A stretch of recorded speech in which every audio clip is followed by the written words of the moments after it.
gestion de la banque pour que les travaux puissent se réaliser sans vision productive et inspirante. Honorable assistance, mesdames et messieurs, c'est sur ces mots que je déclare ouvert les travaux de la première réunion ordinaire du comité de pilotage des PFSS. Je vous remercie.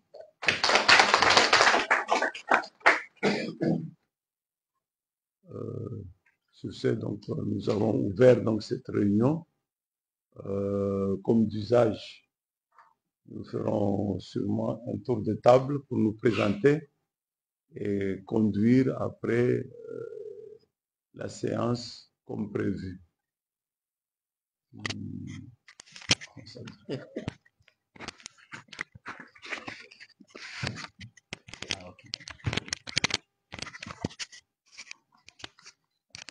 Merci beaucoup, Monsieur le Président. Je m'en vais accorder la parole. Je me présente Mamadou Abidina, je suis le secrétaire général.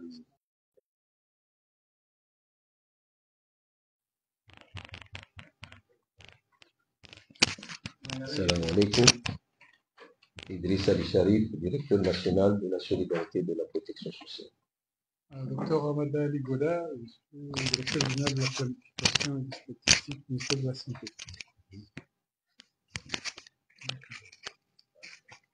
Pambal Madani, chef comptable du projet filet social. Monsieur Hassan Ali Mziashmaou, directeur régional du projet filet de sécurité au niveau de l'île de Ngazija.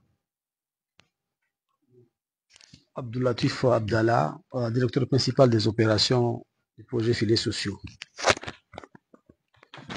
Oui, Ambadi Ousseni, directeur national administration, finance et planification. Salam alaikum. Ibrahim Amada, coordinateur national du projet filets sociaux de sécurité. Merci. Assalamu alaikum. Farouk Ali Islam, commissariat général au plan. Salam alaikum. Ali Banaheri, chargé de suivi et évaluation du CCIA.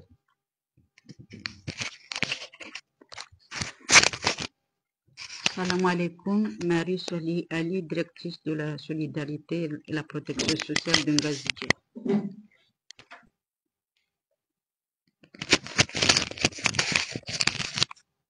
Salam alaikum. Nafi Hamid, membre de CPS Moueli.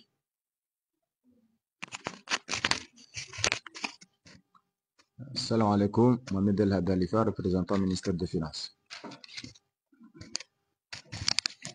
Salam alaikum, Mohamed El Had Zuber, direction régionale Affaires sociales en juin. Bonjour tout le monde, Bamirdine Amani, représentant CTS en juin. Salam alaikum wa rahmatullahi wa barakatuh. Youssouf Lavati Abdou, directeur de cabinet au gouvernement d'Anjou.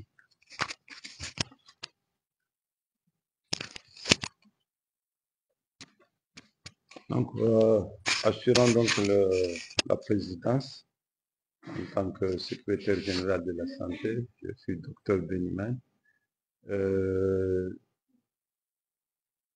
Comme c'est prévu dans le programme, nous devrons passer la parole à l'unité de gestion du projet pour nous faire donc la présentation des objectifs de la réunion et de l'agenda.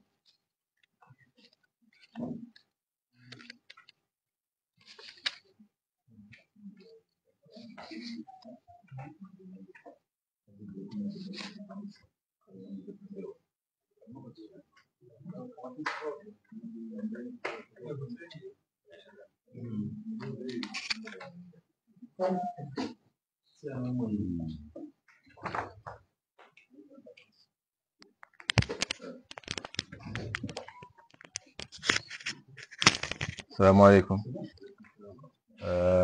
Comme ça a été dit, on doit présenter les objectifs de cette réunion de comité pilotage mais vous me permettez d'abord de rappeler quelques éléments clés qui concernent le comité de pilotage afin que tout le monde puisse s'y retrouver pour une bonne compréhension.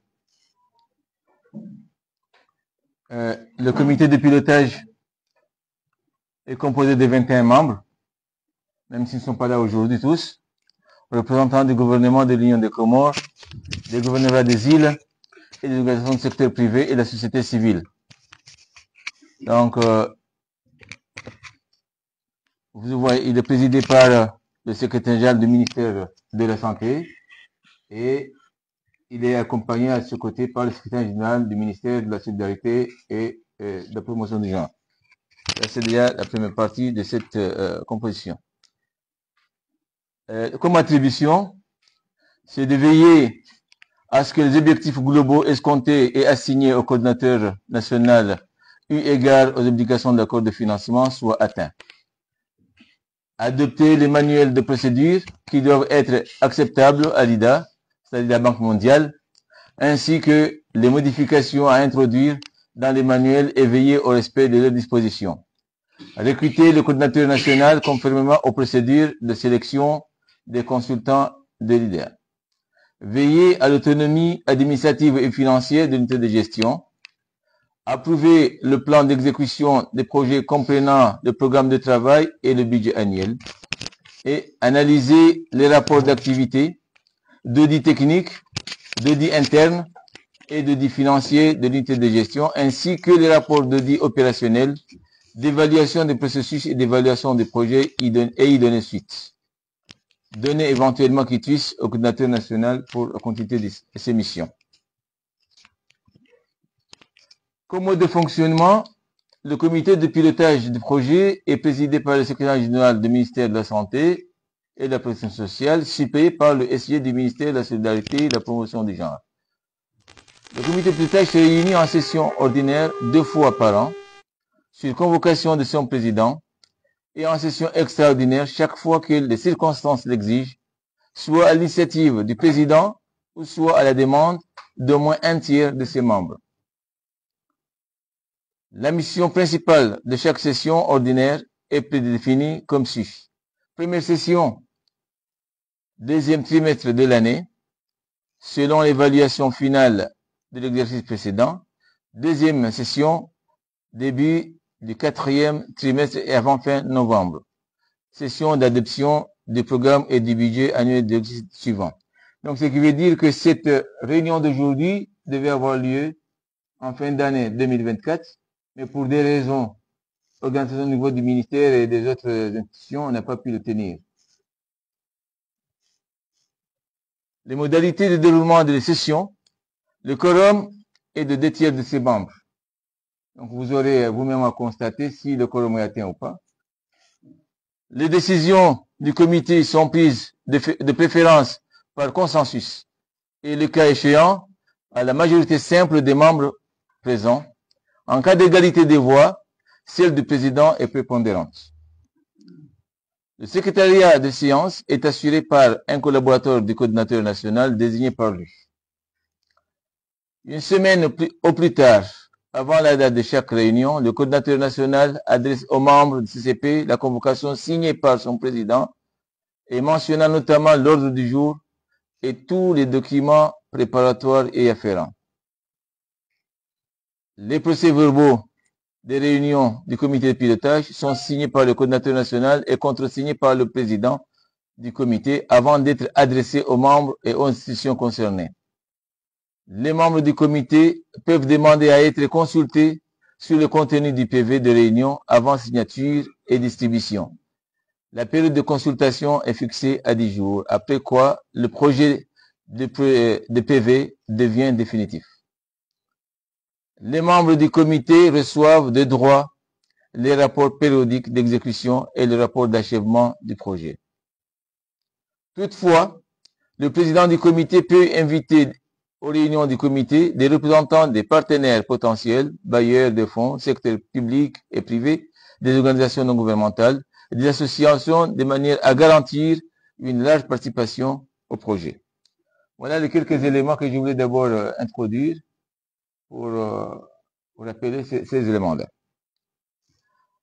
La réunion d'aujourd'hui a pour objectif principal, c'est la contribution à la bonne mise en œuvre des programmes du projet. Comme objectif spécifique, vous aurez la présentation de l'état d'avancement du projet jusqu'aujourd'hui, jusqu'au 31 décembre. Vous aurez examiné et approuvé la proposition du budget 2025. Vous aurez examiné et approuvé le rapport d'audit interne au 30 septembre 2024.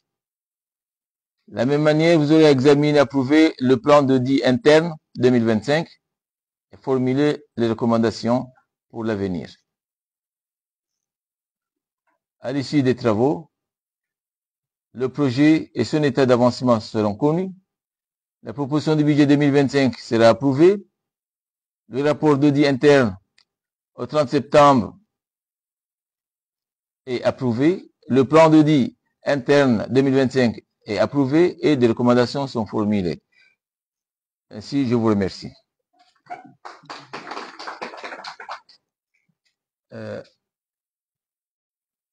L'agenda, si je vais le projeter.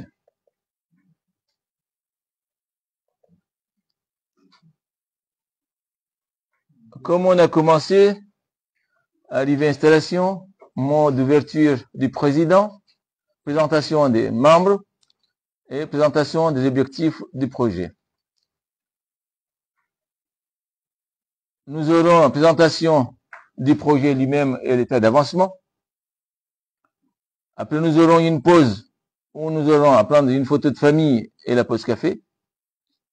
Et après, on passera directement à l'examen et approbation de l'exécution du budget 2025.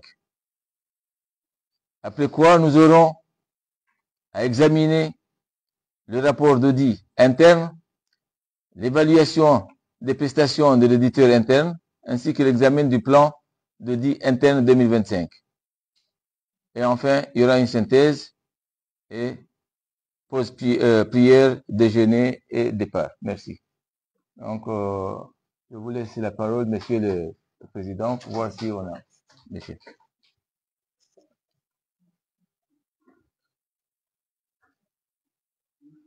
Je comprends une présentation. Ah oui. Merci.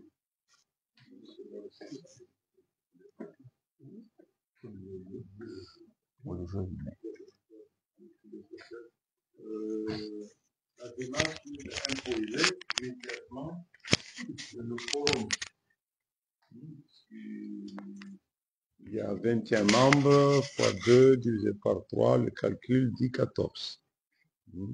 Bon, je suppose qu'il y a plus que 14 parce que moi, mais il y a des invités, il y a des, je suppose, des doublons. Donc, est-ce que vous avez les membres?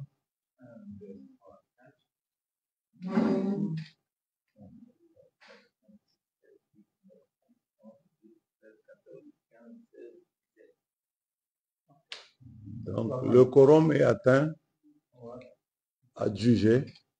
Nous estimons donc que les décisions qui se prendront ici seront souveraines. Les décisions souveraines. Bon,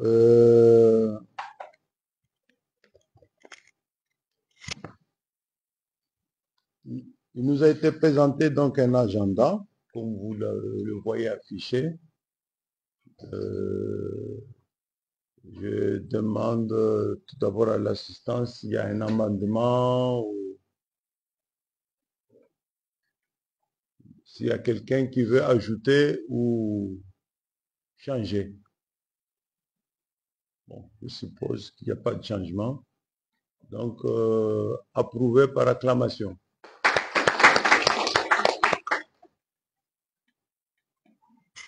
Bon, je repasse donc la parole à l'unité de gestion du projet pour présenter donc le projet de façon exacte.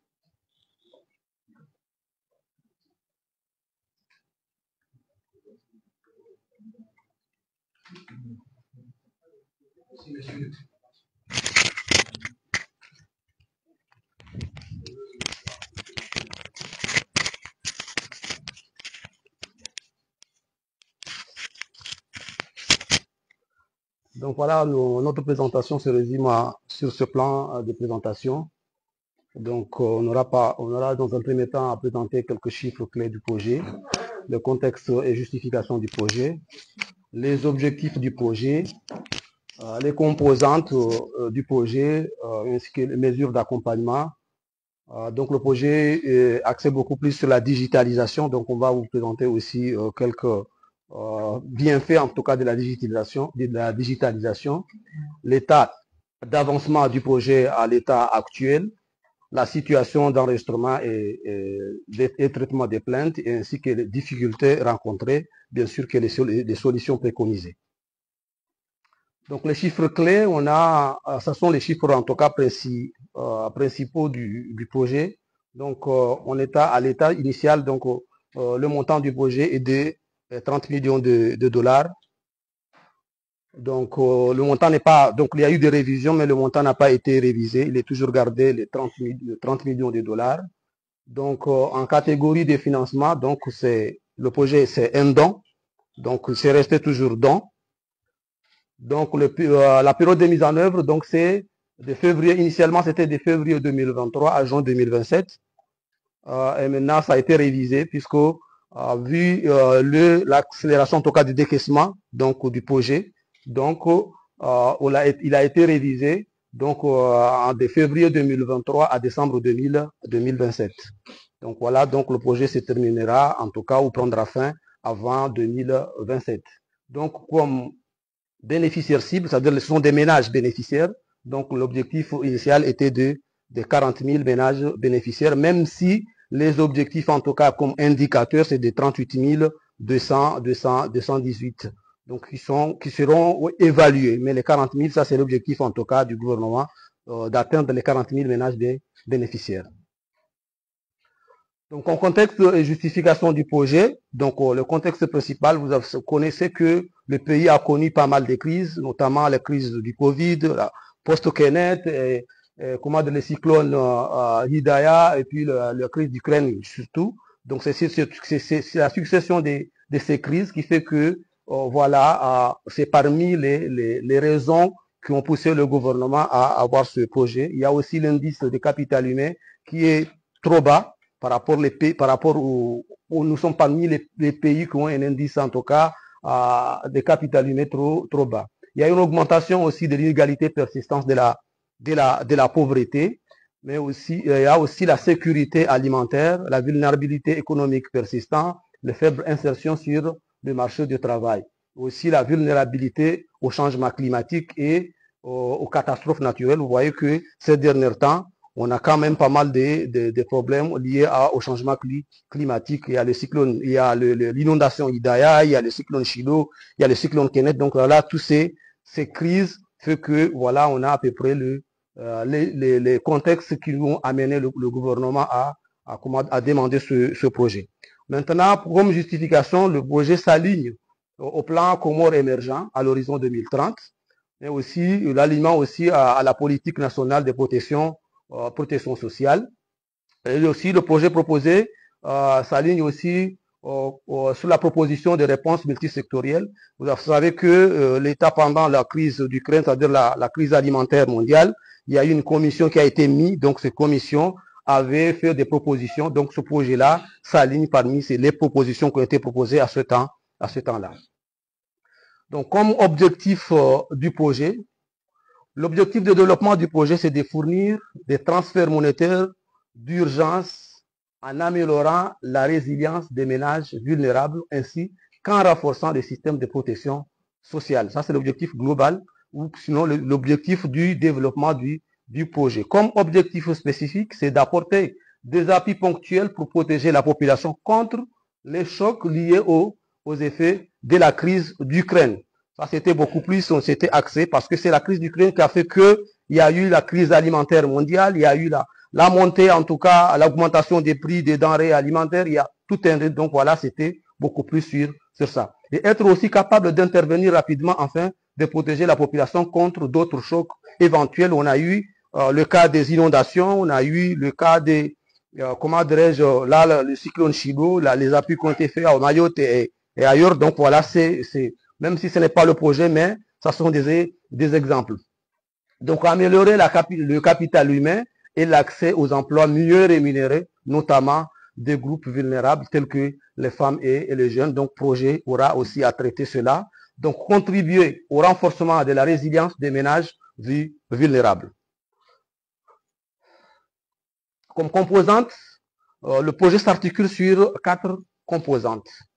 Composante numéro 1, c'est des transferts sociaux en réponse immédiate au choc. Donc, il y a eu 2 transferts qui ont été faits ou qui ont été faits dans le cadre du projet. Il y a le TMS, le transfert monétaire social lié à la crise d'Ukraine, et puis le transfert monétaire social lié aux inondations d'avril et mai 2024.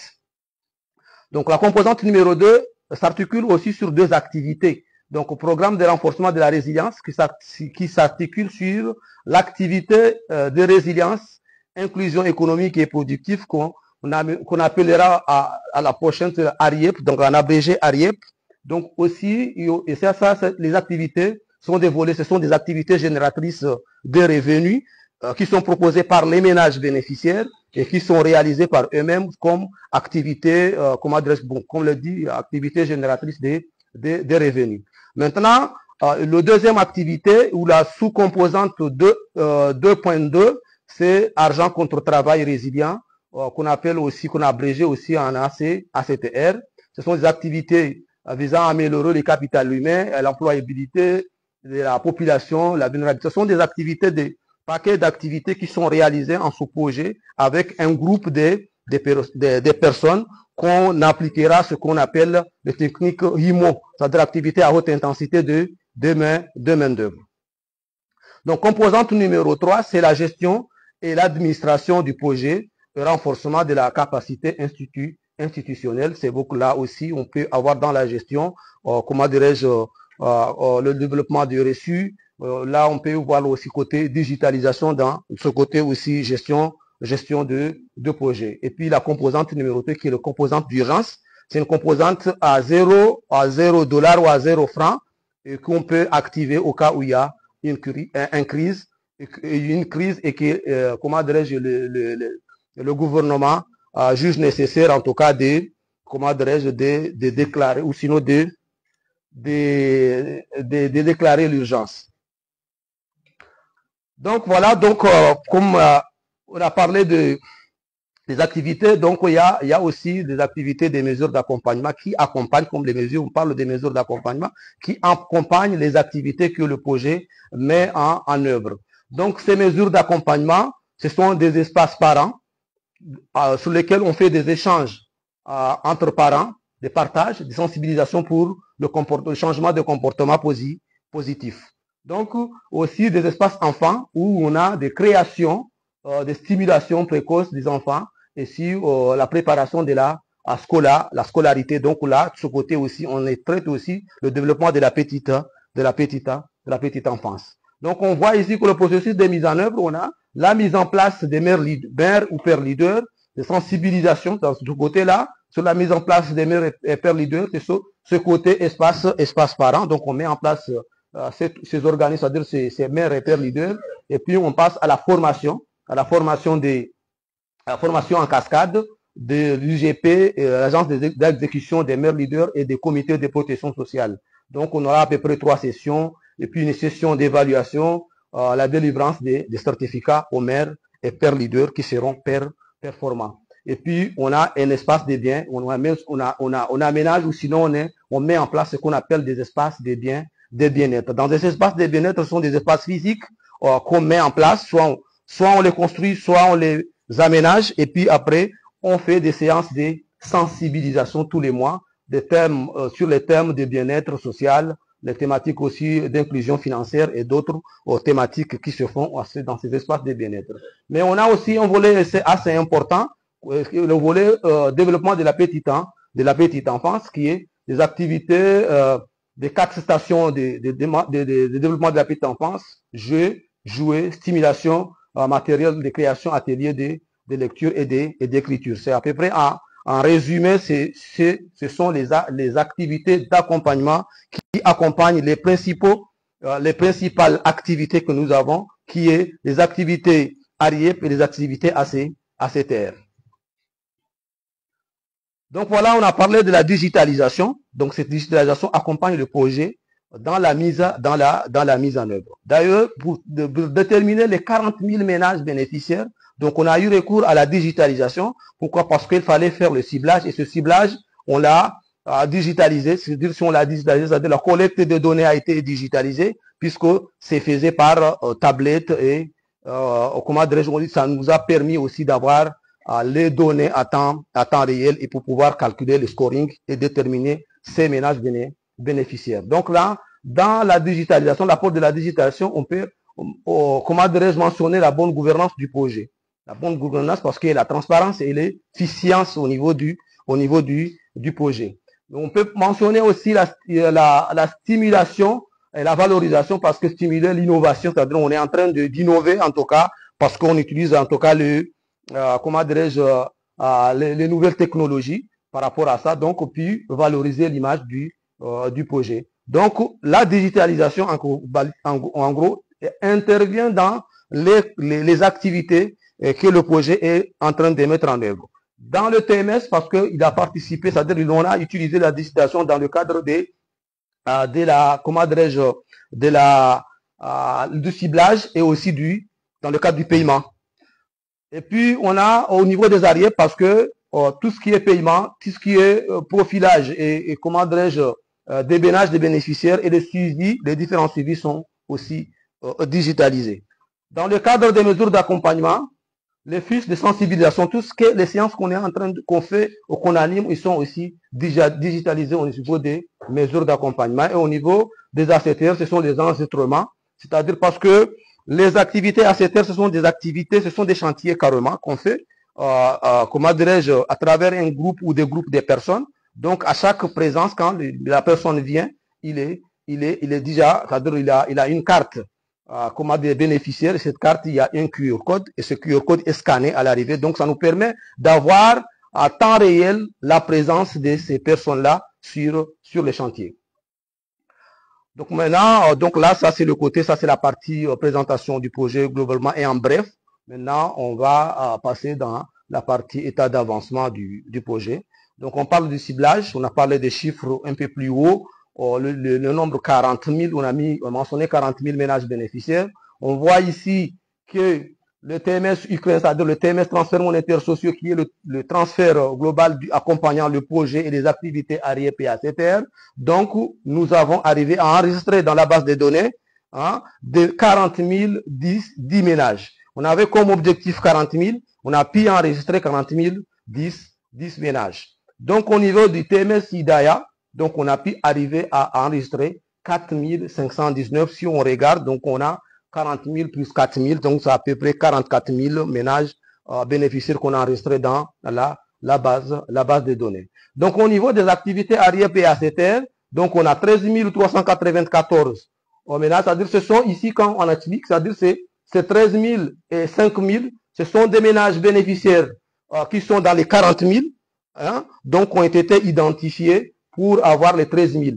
Donc, si on peut se donner le temps d'expliquer un tout petit peu, c'est-à-dire que les ménages les plus vulnérables, c'est-à-dire les ménages les plus vulnérables, ils sont bénéficiaires des ARIEP et le reste sont bénéficiaires, mais pas tout, parce que si on fait 13 000 plus 5 000, ça ne vaut pas 40 000.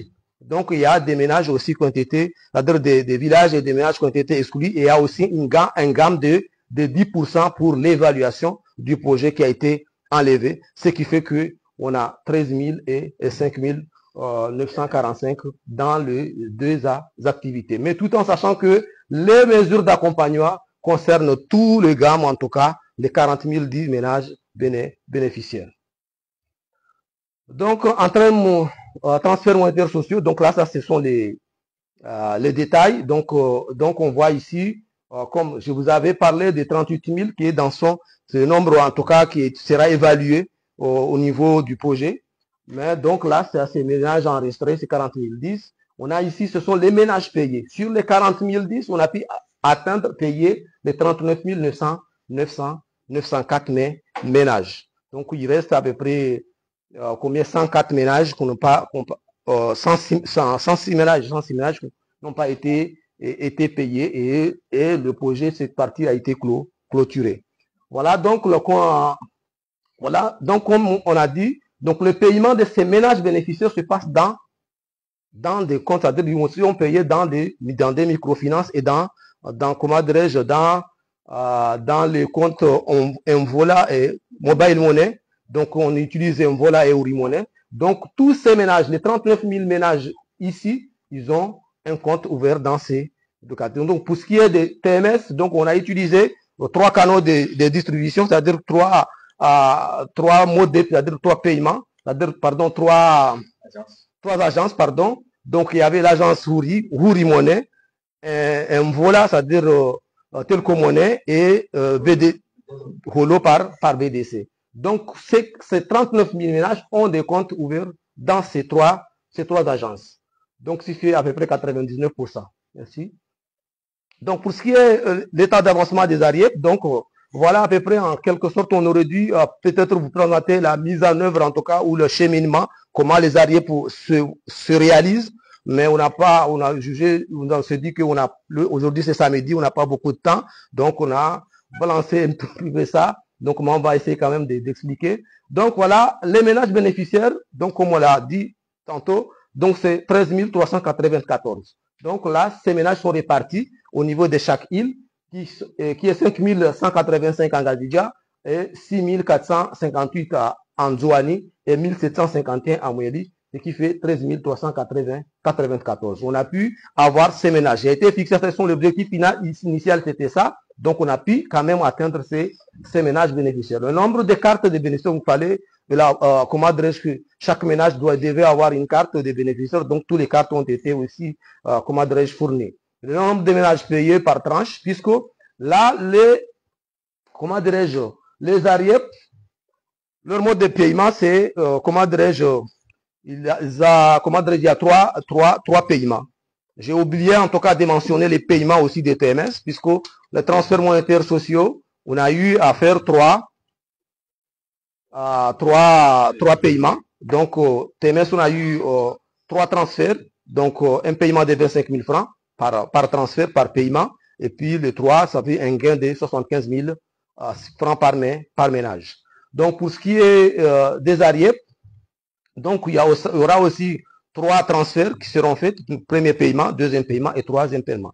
Premier paiement, c'est pour, justement, c'est un paiement qui va préparer les choses, c'est-à-dire préparer, c'est un paiement de 10% qui aide à préparer les choses. Donc, la préparation du ménage pour son plan de résilience. Donc, et puis, le deuxième paiement, c'est un paiement d'investissement. Donc, au total, ils vont recevoir à peu près 200 000 francs par ménage, suivant les trois tranches de paiement. Donc, maintenant, si on suit le nombre de plans, donc chaque ménage doit avoir un plan de résilience. Un plan de résilience, c'est un business plan en quelque sorte. Si on prend, donc, c'est un plan d'investissement. Donc, il va choisir une activité qui va réaliser cette activité. Ils doivent être validés aussi par le comité le comité de protection sociale du village et aussi par les bénéficiaires. Donc, ce comité, après validation, donc c'est ce plan de résilience validé. Donc, il doit être, comment dirais-je, recevoir ces fonds pour pouvoir financer son plan de résilience. Maintenant, le nombre des ADC plus c'est informé. Donc, la mise en œuvre de ces activités est faite par des ONG, donc des ONG qu'on a recruté et qu'à l'intérieur, on a ce qu'on appelait les agences comment dirais-je, l'agence de développement communautaire, mais aussi des chefs des missions dans ces ONG. Donc, ces ONG, donc, nous, on les forme pour pouvoir, comment dirais-je, appuyer les ménages bénéficiaires à mettre en œuvre les activités du projet. Le nombre de bénéficiaires formés sur les techniques de base, puisque là, normalement, parmi les avantages qui est dans le projet, c'est que ces ménages-là ne choisissent pas simplement une activité à faire, mais ils choisissent une activité, mais ils sont aussi formés sur l'activité, les techniques de réalisation de l'activité qu'il a choisi. Par exemple, s'il choisit une activité agricole, donc là, on les forme dans l'activité agricole qu'il a choisie pour pouvoir utiliser les techniques nouvelles pour avoir amélioré la productivité, en tout cas, du ménage. Maintenant, pour ce qui est du nombre de ménages payés au tranche 2, donc tous les ménages, on voit ici que tous les ménages ont été payés. La deuxième tranche qui est de 70%, donc c'est un gain à peu près de 140 000, donc puisqu'ils ont été payés 200 000, plus 140 000, donc ça fait à peu près 160 000 qui ont bénéficié déjà, donc il reste la dernière tranche de 20, la dernière tranche de 20% qui sera à peu près 40 000. Voilà.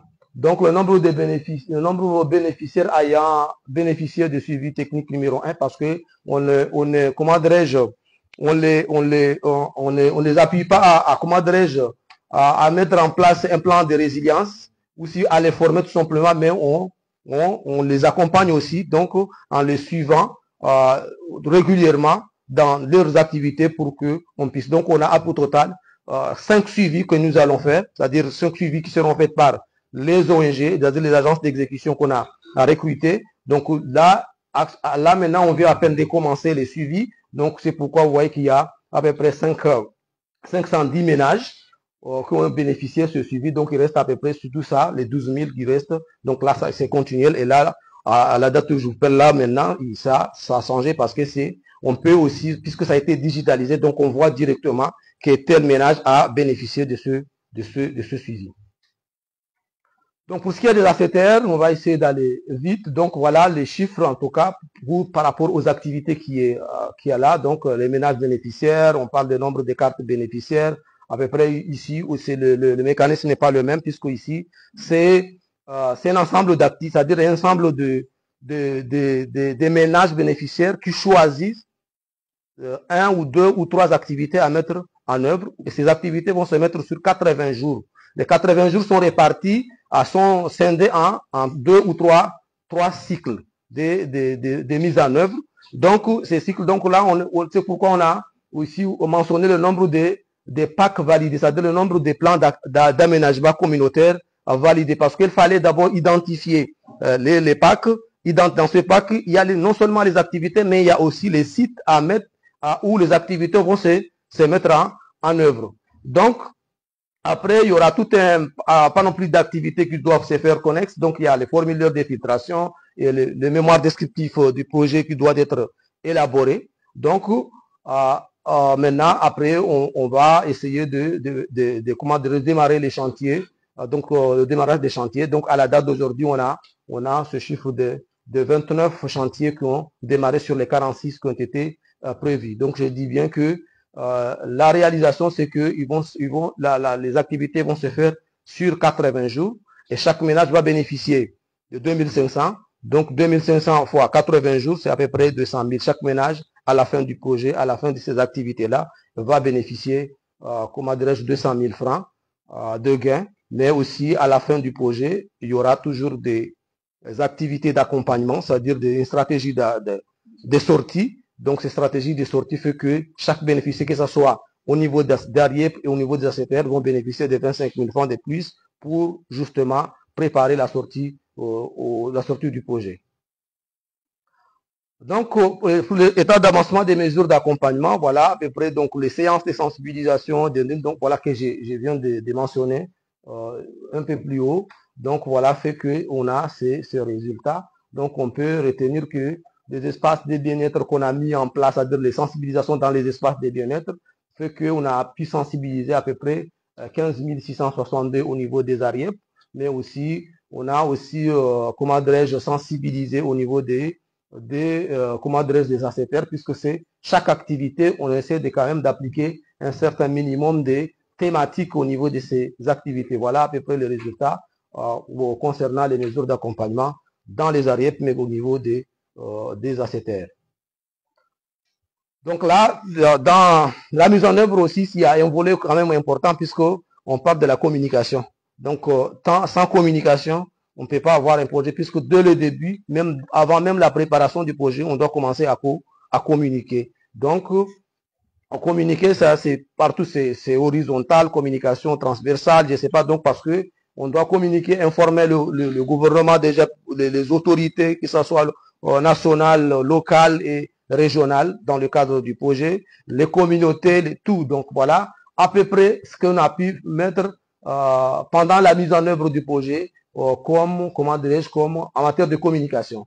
C'est la conception des supports, donc un support de communication. Donc on a pu, comment dirais-je, élaborer, vous voyez déjà, les supports de communication, on a des relaps, on a tout un, comment dirais-je, les trucs là qu'on vous a remis, les dépliants et autres, donc on a mis tout ça. Donc des événementiels, donc on a 3 copiles qu'on a prévu de faire. Donc il y a un copil qui est ce copil là, donc qui est en train d'être fait. Donc il y a la formation, 3 formations de réseautage qu'on a fait. Donc il y a 2 formations de réseautage qui ont été déjà effectuées. Donc voilà à peu près les activités concernant la communication, parce que je vous rappelle aussi que la communication est partout, tous les jours, on essaie de communiquer pour rendre en tout cas visible et comment dirais-je, connu le projet. Donc en matière de gestion de projet, c'est juste en tout cas des informations qu'on donne. Donc on a eu actuellement à recruter, puisque comment dirais-je, il y a parmi le personnel du projet, donc il y a un assistant en passation des marchés au niveau d'Engazidja qui a démissionné au cours de l'exercice de ses fonctions. Donc, on devait le remplacer. Donc, là, on est en train de recruter cet assistant. Donc, on avait à réhabiliter le bureau de la coordination. Donc, là, les travaux sont achevés. Donc, là, la réception a été prononcée à partir du 6. Donc, on vient à peine de réceptionner. Donc, la réhabilitation du bâtiment du bureau régional de Medi. Donc, ces deux-là, parce que ce sont des, comment dirais-je, des locaux qui ont été attribués par le gouvernement. Donc, le reste, Ngazidja et en juin, on n'a pas encore des bureaux qui ont été attribués par le gouvernement. Donc, c'est pourquoi le projet n'a pas réhabilité. Si vous voyez que c'est la coordination et le bureau de Moueli qui ont été réhabilités, c'est parce que ce sont des bureaux actuellement là qui appartiennent au projet. Donc, ont été mis à disposition par l'État au projet. Donc, c'est pourquoi on s'est permis, en tout cas, de réhabiliter ces bâtiments. Mais maintenant, on a aussi l'enquête baseline, puisqu'en début du projet, donc, on doit commencer à faire des enquêtes, on doit collecter des données, des bases, pour pouvoir, à la fin, mesurer le projet par rapport à ces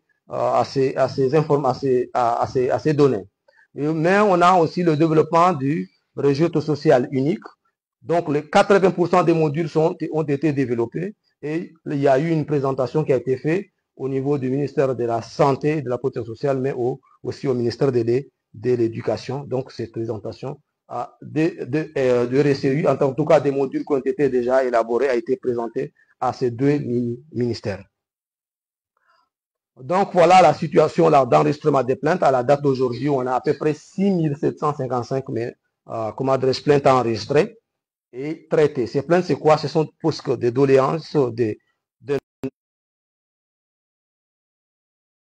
marchés qu'on a enregistrés. Donc, ce qui fait qu'on a à peu près 6755 plaintes enregistrées et traitées, bien sûr. Donc, voilà on en a beaucoup, on en a plusieurs, presque on avait recensé dans le rapport qu'on vous a remis, où il y a pas mal de contraintes qu'on a eues. Donc, mais on a quand même juste, comment dirais-je, mentionné ces quelques difficultés rencontrées et aussi que les réponses. Donc, comme difficulté, c'est le départ répétitif du personnel cadre pour d'autres projets motivés par des raisons personnelles. Donc, à chaque fois qu'il y a un départ, donc il y a forcément des recrutements qui se font. Donc, ça, c'est la solution, en tout cas, qu'on a eu à préconiser le projet. Donc, non tenu de réunions de banque. Là, maintenant, on voit qu'on a commencé. Donc, il y a eu les raisons que le coordinateur l'a évoqué tout à l'heure, fait qu'on n'a pas pu organiser les réunions de COPIL. Donc, mais là, maintenant, on a cette réunion. Donc, on enchaînera avec les autres réunions à venir. Donc, la transmission tardive des rapports d'activité par les agences de paiement. Donc, les agences de paiement qu'on a, certains en tout cas, mettent du temps avant de nous envoyer les rapports de paiement, alors que ces rapports de paiement, sans ces rapports de paiement, on ne peut pas, comment dirais-je, valider et dire que les ménages bénéficiaires ont été payés. Donc, ce qui fait que ça a retardé beaucoup plus le décaissement au niveau du projet. Donc, voilà. Et puis, la validation des plans de résilience, c'est là aussi, puisque ça a été digitalisé, donc il y avait des soucis au niveau des agences d'exécution, comment dirais-je, d'appliquer cela. Donc, on a eu des retards, mais on a pu quand même relever ce défi en recyclant les agences, c'est-à-dire les membres, c'est-à-dire les chefs d'émission de ces agences de paiement qui étaient chargés de valider ces plans, ont été renforcés leur capacité encore pour pouvoir, donc, on a limité sur certaines fonctionnalités importantes au niveau des outils digitaux que le projet déploie. Donc là, on a des soucis avec puisqu'on utilise Kobo et Power BI, donc on a des connaissances, comment dirais-je, un peu limitées, puisqu'on n'a pas, tous les personnels ne maîtrisent pas ces outils-là. Donc on fait en sorte que tout le monde arrive à comment dirais-je, à maîtriser, parce que c'est trop technique et informatique. Donc, les compétences limitées pour certains agents des ONG sur l'utilisation des outils numériques. Donc, voilà, puisque là, on a passé sur la digitalisation, il va falloir maintenant s'habituer à utiliser le téléphone tactile et les tablettes. Donc là, on a vu que certains agents dans des ONG n'arrivent pas. Donc là, on a renforcé aussi les capacités, ou sinon changer carrément, demander aux ONG de remplacer ces agents-là pour pouvoir avoir des agents qui peuvent manier facilement l'outil informatique, c'est-à-dire l'outil digital, pour pouvoir justement réaliser des activités. Marhaba Menji, je vous remercie.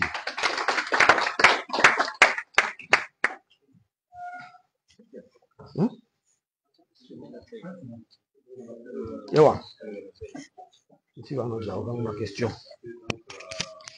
Cet exposé. Je remercie le présentateur.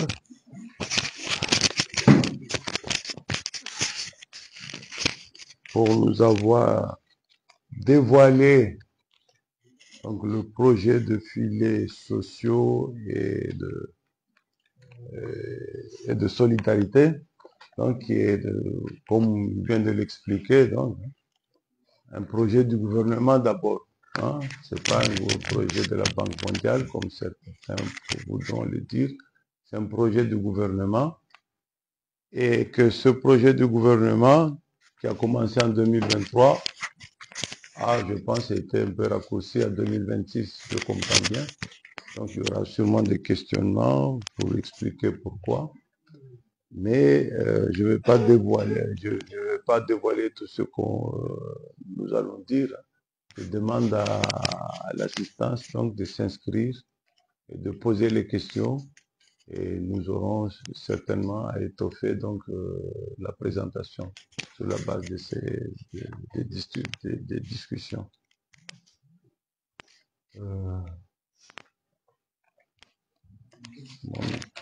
Si j'ai mon bureau, mais je parle le nom de tout le monde en tête. Oui, mais des fois on n'arrive pas à lire.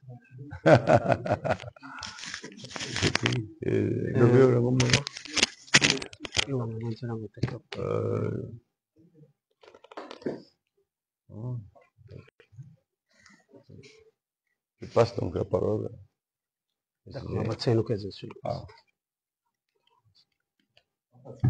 Okay. Merci, Monsieur le Président, de m'avoir cédé la parole. Tout d'abord, vous me permettez d'adresser mes sincères remerciements à la présentation de l'équipe coordinatrice de ce projet, pour la pertinence de vos projets, du travail et de la présentation. Il est évident d'avancer à mon nom, à ma qualité de secrétaire général du gouvernorat. Eh bien, je suis là pour représenter toute une population d'une île. Et il est important aussi d'apporter nos suggestions et aussi quelques remarques. Sans être prétentieux sur mon intervention, je tiens d'emblée à se mettre d'accord. Nous avons 40 000 personnes de bénéficiaires au niveau Comores, si j'ai bien compris. Au niveau de ménage, voilà. Et nous voulons tout simplement comprendre que après ces différentes crises qui ont eu lieu, qui ont secoué le pays, il y a eu cette réflexion accompagnée par le gouvernement comorien, c'est-à-dire accompagner ces familles vulnérables à s'en sortir dans une période de crise dont nous connaissons tous. J'aimerais tout simplement savoir, et c'est une question que je pose à l'équipe coordinatrice, êtes-vous satisfait de la réalisation de ce que vous avez réussi à répondre jusqu'à aujourd'hui? Ça, c'est ma première question. La deuxième question, aux suggestions, j'aimerais tout simplement que vous preniez acte de l'importance de ces ménages. La majorité sont pauvres. Personne ne va dire le contraire. Comment aujourd'hui on va exiger une famille pauvre de s'aligner sur la nouvelle technologie que on espère que une très grande partie n'utilise pas le téléphone, smartphone. Nous avons la microfinance qui vient, Dieu merci, propager dans notre pays. En l'occurrence, je peux citer MEC, nous avons Sandoku, et que je pense que dans l'ensemble des îles, ces institutions financières issues de la microfinance, et quand on dit microfinance, eh ben, c'est la population cible qui est visée, la population pauvre plutôt. J'aimerais justement savoir, quand est-ce qu'on va donner plus d'importance à ces microfinances? Si aujourd'hui, on oriente la façon dont on traite ces moyens financiers, qu'on assiste à ces populations bénéficiaires via le système technologique. C'est bien, mais est-ce que sur cette population cible, c'était indispensable qu'on s'oriente vers cette nouvelle technologie? Pourtant, nous avons des canaux issus de la microfinance qui pourront au moins bénéficier le temps que cette somme soit bergée au niveau de ces microfinances. Moi, je suggère que mieux revoir la stratégie en termes de paiement, parce que je pense que certaines se plaignent, parce que nous vivons avec ces populations, et vous devez prendre acte de ces éléments, et ce n'est qu'une suggestion. Deuxième point, Monsieur le Président, si vous me le permettez.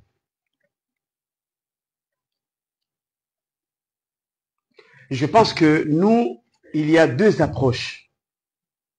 Il y a l'approche sociologique et l'approche juridique. Pourquoi je cite ces deux approches? Nous, les juristes, quand on tranche sur une décision, nous se contentons tout simplement au niveau des paperasses. Si le formel est rempli, certaines conditions sont remplies, on tranche, c'est bon, vous êtes coupable. Mais la différence entre le sociologue juriste, c'est qu'il se donne la peine d'approfondir sur ces analyses. Est-ce que vous avez tenu compte de ces bénéficiaires? Est-il vraiment la population cible?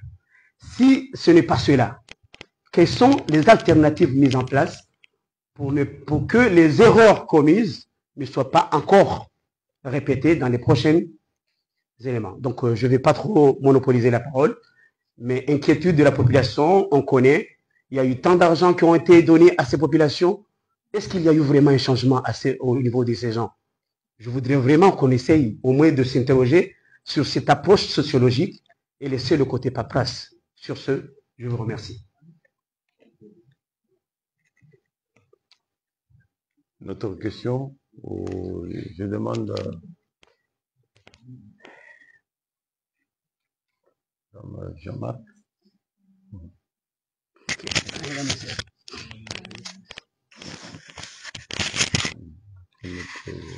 Alors, bonjour. Moi, je tenais d'abord à remercier à l'UGP pour leurs efforts. La présentation, elle a été bien faite. Mais toutefois, moi, je ne vais pas dire que c'est une question, ou on va dire c'est une petite remarque, où je voudrais qu'on m'éclaircisse un peu. Moi, c'est quant à la répartition, la somme. On est bien d'accord que la vulnérabilité n'est pas la même pour chaque famille. Ça varie par zone, par le revenu, par le nombre de personnes. Donc moi, ce que je ne comprends pas, c'est Pourquoi on va donner la même somme pour tous les ménages? Par exemple, c'est une famille qui a 7 enfants ou 10 enfants. On va leur donner par exemple 25 000. Et une famille qui a 2 enfants, on va encore leur donner 25 000. Non, là, il n'y a pas d'équité. C'est l'égalité plutôt. Ça, c'est l'égalité. Il n'y a pas d'équité. Donc, moi, j'aimerais juste qu'on m'éclaircisse sur ça. Donnez-moi d'abord. Avant de vous donner la parole, j'ajoute un peu de questions. Est-ce que nous a été rapporté des chiffres 40 000 ménages? C'est des données préalables, il me semble. Pourquoi ces données préalables? Puis j'associe la même question que le Dr Moundir. Est-ce que vous êtes satisfait de ce chiffre de 40 000? Est-ce que c'est suffisant? Avec 40 000 personnes ciblées, est-ce qu'on peut dire qu'on a eu gain de cause? Et la question qui vient, c'est qu'est-ce qui est prévu pour la pérennité de ces actions? Parce que s'il y a 4 composantes, il me semble qu'on donne de l'argent, ce qu'on appelle transfert, hein? Et puis on assiste à des renforcements d'activités économiques, on paye du travail assisté, il me semble, on fait des urgences. Quelle est la part, à quel moment vous décidez que vous aidez telle personne et vous n'aidez pas l'autre?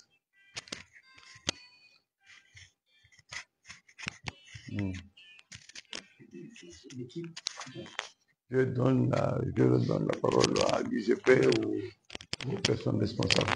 Oui, j'ai demandé qu'on va présentation.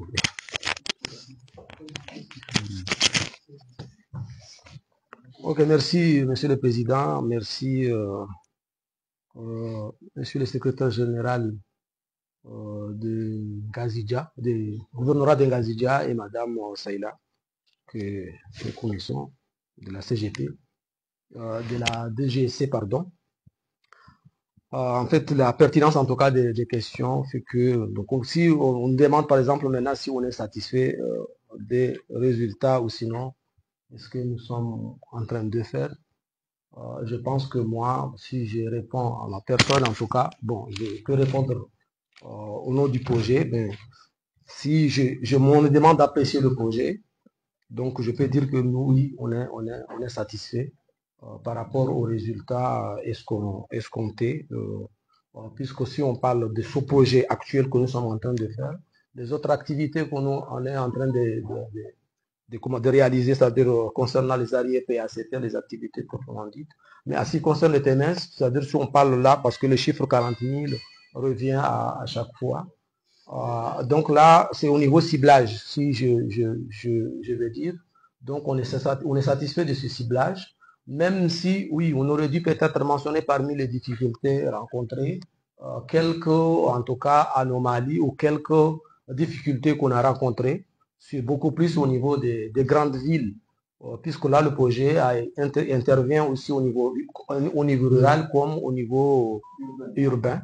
Donc, c'est là où on a connu pas mal de soucis, parce qu'il y a des fausses déclarations de certains ménages, des informations qu'on nous a, comment dirais-je, données, des difficultés à cerner les quartiers, puisque si on est dans Moroni, la quartier, par exemple, pour les Porini, il est limité. C'est-à-dire la limitation, tu peux trouver que quelqu'un de l'autre quartier est venu s'inscrire dans l'autre quartier. Donc là, il y a eu quand même ces petits soucis. Mais si on peut dire que, d'ailleurs, vous voyez que on a payé sur les 40 000 ménages, on a payé 39 904 ménages. Pourquoi? Parce que tout simplement, ces 106 ménages, pardon, ce sont des ménages qui sont restés introuvables. Pourquoi? Parce qu'ils sont venus s'inscrire, ils ont donné des informations, alors que ce sont des ménages qui n'existaient même pas, mais ce sont des passants. Ils sont venus, les gens sont en train de s'inscrire et ils sont inscrits et puis après, on les trouve plus quand on les cherche dans les quartiers. Donc là, on peut dire que je peux dire que c'est 99,99 satisfait de ce que donc on a ciblé les bons ménages. Donc là, il y a dans tout comment dirais-je, à exercice, il y a toujours des erreurs. Donc c'est pourquoi nous, on a voulu en tout cas les mentionner, qu'il y a eu des difficultés, mais quand même on peut être satisfait par rapport à ça.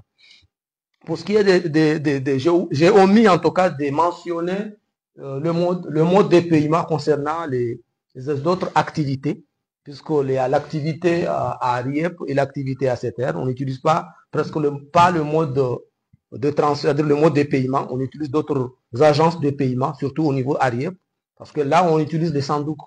Et là, nous, on n'oblige pas à un ménage d'avoir une téléphonie portable, même si on utilise le paiement mobile, certes le paiement mobile, mais c'est pour avoir le paiement mobile, tu peux avoir le puce, et puis après, quand on donne l'information que le paiement est effectué, tu mets le puce et puis tu reçois le message dans le téléphone de ton enfant ou je sais pas de quelqu'un, où tu reçois le message et tu pars avec le code comptabilité, tu vas. Donc, tu n'as pas obligé d'avoir en possession un téléphone ou sinon un autre que ce soit un téléphone mobile. On ne demande pas au ménage d'utiliser le téléphone tactile parce que le mode de paiement est certes, on a opté pour le paiement mobile, mais c'est juste dans le transfert monétaire et au niveau aussi des activités ACTR, donc on est en train aussi de payer parce que on a jugé que ça peut aller vite dans le cadre, donc ça peut aussi être sécurisant au niveau des ACTR. Mais au niveau des ARIEP, on a utilisé les sandouks. On a signé des contrats avec les trois unions des sandouks. Union des sandouks de Mweli, union des sandouks d'Anjouan et union des sandouks de Ngazidja. Et là où d'ailleurs, si on mentionne parmi les soucis qu'on a eu, on a mentionné la remise tardive des rapports. C'est là où on a eu pas mal de soucis au niveau des sandouks, surtout le sandouk d'Anjouan par exemple. On a eu des soucis à avoir les rapports. Par contre, au niveau des mobile money, on a eu des retards certes, mais ce n'est pas vraiment considérable à se mentionner si on compare à ceux rencontrés par les sandouks, surtout je mentionne le sandouk de Nzouani. Donc voilà, donc là le mode de paiement n'a pas que le mobile money, mais il y a d'autres modes de paiement et il y a d'autres aussi agences utilisées. Donc maintenant pour ce qui est de l'approche donc juridique, bon, comment dirais-je, pour la détermination, donc moi je pense qu'il y a tout un ensemble de critères qui ont été en tout cas utilisés pour la sélection de ces ménages bénéficiaires, ce qui fait que nous on se dit qu'on est quand même rassuré que on a ciblé les bons ménages, puisque ce n'est pas peut-être si on peut prendre une séance pour vous expliquer la démarche suivie et entreprise pour atteindre ou cibler ces ménages bénéficiaires, parce que il y a pas mal tout un processus de communication, de sensibilisation, et puis la mise en place des comités de protection sociale dans chaque village ou quartier, et puis après la préinscription, c'est-à-dire l'auto-inscription, que le ménage doit être sensibilisé à venir s'inscrire.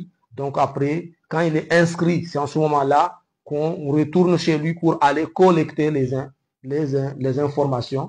Ce sont des informations qu'on appelait collecte digitale d'informations. Et puis le scoring est calculé par la combinaison, en tout cas, de tout un panoplie de critères. Parmi ces critères, il y a des critères d'exclusion, qui fait que si le ménage répond à un certain critère, donc fait que ce ménage soit exclu du programme. Donc du coup, je reviens encore répondre que est-ce qu'on est satisfait, ou sinon les chiffres 40 000, moi je pense que c'est un chiffre en tout cas qu'on a atteint. Maintenant, dans tout projet, il faut quand même en début de la préparation, des objectifs en tout cas sont négociés entre l'État et la Banque mondiale, donc fait qu'on doit fixer quand même des nombres ou des chiffres à atteindre pour les objectifs du projet, à la fin pour l'évaluation du projet. Donc c'est fait que avec le montant qu'on a, les calculs qui ont été faits, fait que on devait quand même d'abord dans un premier temps cibler les 40 les 40 000 ménages bénéficiaires. Vous avez vu, on est passé de 40 000 à 40 010. On pouvait même aller un peu plus que ça, mais vous voyez que par rapport au coût aussi, ça n'a pas été suffisant. Maintenant, il y a une question, est-ce que pourquoi le montant, le montant n'est pas, comment dirais-je,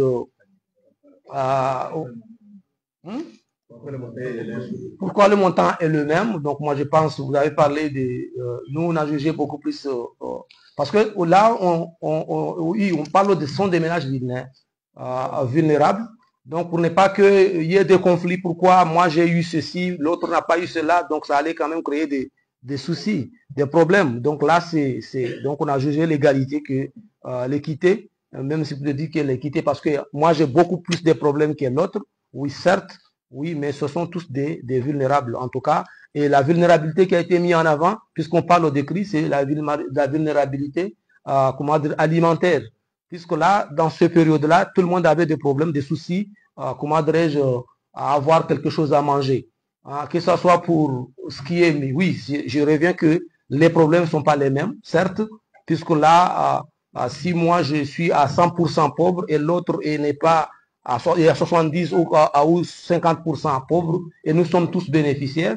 Oui, c'est peu que, mais là, on va régler le même problème puisque là, on va acheter un sac de riz et le sac de riz s'achète à, donc voilà, moi je pense que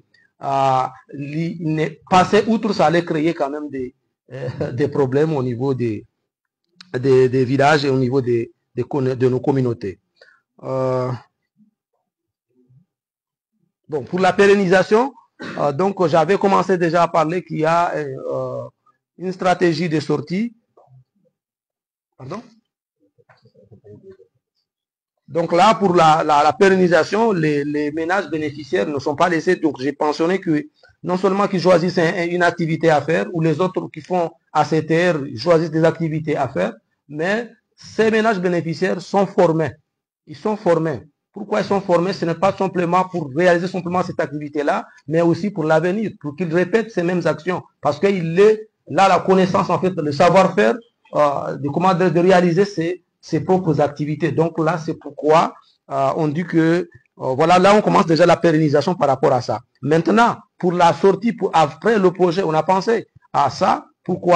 C'est pourquoi on a mis en place ce qu'on appelle une stratégie de sortie. Ces ménages-là seront regroupés en groupes de ménages, bénéficiaires, donc pour justement bénéficier d'un fonds de sortie. Ces fonds de sortie vont de servir à financer un projet commun entre ces ménages bénéficiaires pour justement, assurer la continuité. Mais on demande aussi à ces ménages de ne pas laisser, en tout cas, de ne pas abandonner leurs propres activités, puisque voilà. Donc là, ce projet, en tout cas, c'est une continuité, puisqu'on a eu un autre projet qui est dans le cadre du cyclone Kenneth. Donc on a eu à réaliser des activités qu'on appelait à RSE, activités de relèvement socio-économique. Donc ces activités fait que ces ménages-là, ils sont toujours en activité jusqu'à maintenant. C'est pourquoi on n'a pas voulu, en tout cas, on a juste modernisé en utilisant la digitalisation pour renforcer la qualité, parce qu'on doit quand même mesurer la qualité cette fois-ci dans le cadre de ce projet, mais on a quand même gardé presque le mode de fonctionnement dans le cadre de la mise en œuvre de cette activité. Donc là, je laisse les autres, s'ils en ont d'autres réponses à compléter. Merci. Je ne sais pas si j'ai répondu à toutes les questions.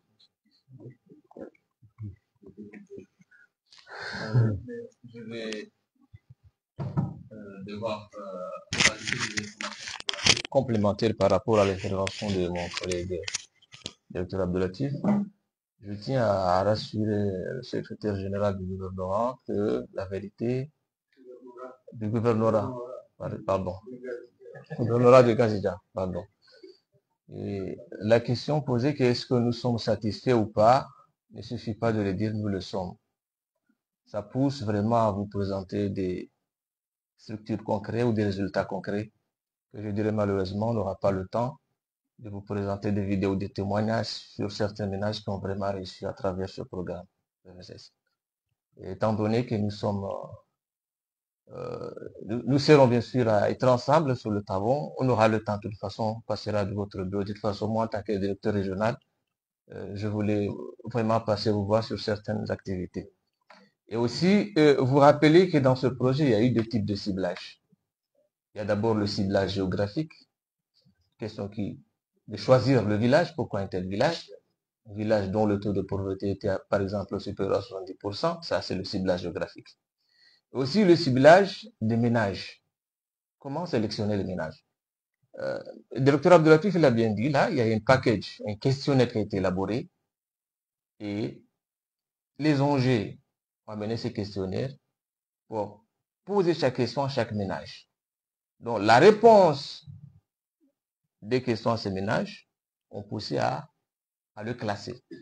Donc, il serait aussi difficile, quant à la question de mensuel-là, de différer le montant par chaque ménage. Parce que la vérité, le classement, le degré, ce qu'on appelle le score de pauvreté, c'est différent sur des milliers de personnes qu'on était en train de sélectionner.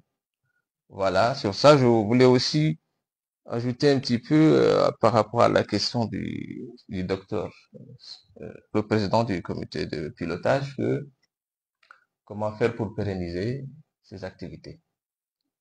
La vérité, faire un transfert monétaire à une personne n'est pas garant qu'il va changer de comportement, que ce soit financier ou un comportement social. Ce qui fait que nous sommes différents par rapport aux autres institutions qui font des transferts monétaires, ce sont les mesures d'accompagnement. Parce que les mesures d'accompagnement, comme on le dit, ce sont des ensembles de formation, de sensibilisation, de mobilisation pour le changement du comportement positif. Alors, nous, notre valeur ajoutée, c'est les mesures d'accompagnement. Donc, à la fin des travaux, même si la personne n'a pas pu évoluer à travers ce montant reçu, et à travers les formations reçues, parce que quand je dis des formations et des informations, on a aussi à faire des formations techniques par rapport à leur petit projet choisi. Donc, toutes ces mesures font qu'il y a un espoir de pérennisation. Merci beaucoup.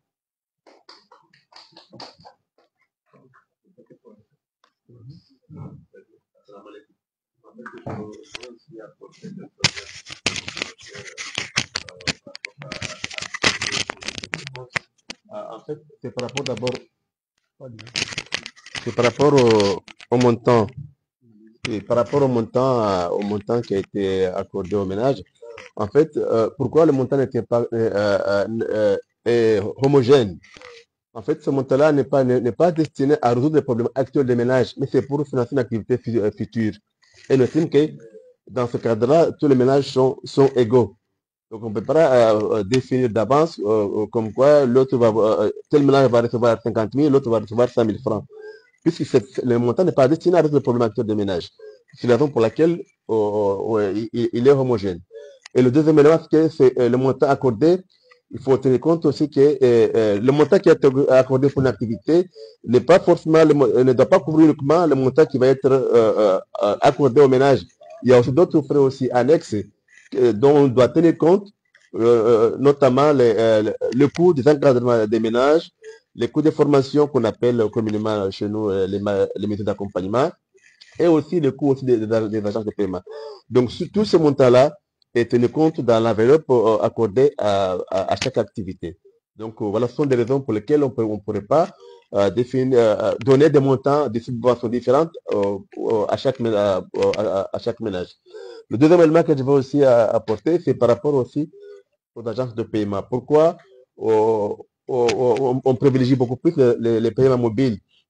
En fait, les paiements mobiles ont été nécessaires dans le cadre des transferts monétaires parce que les transferts monétaires étaient destinés à répondre à une urgence. Et on estime que les paiements mobiles sont plus rapides par rapport au Sandoku.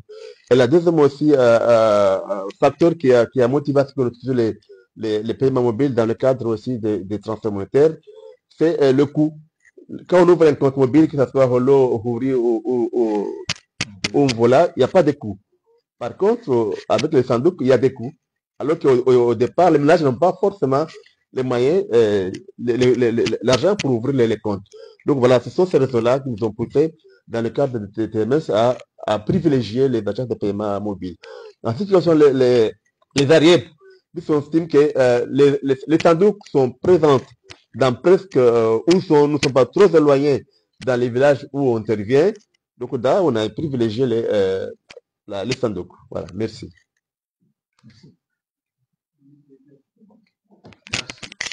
L'assistance est beaucoup consacrée aux procédures, au fonctionnement et à tout ce qui va avec ce que nous appelons social, parce que le filet social et de sécurité vise à des actions de résilience par rapport aux chocs, à la pauvreté, tout ça.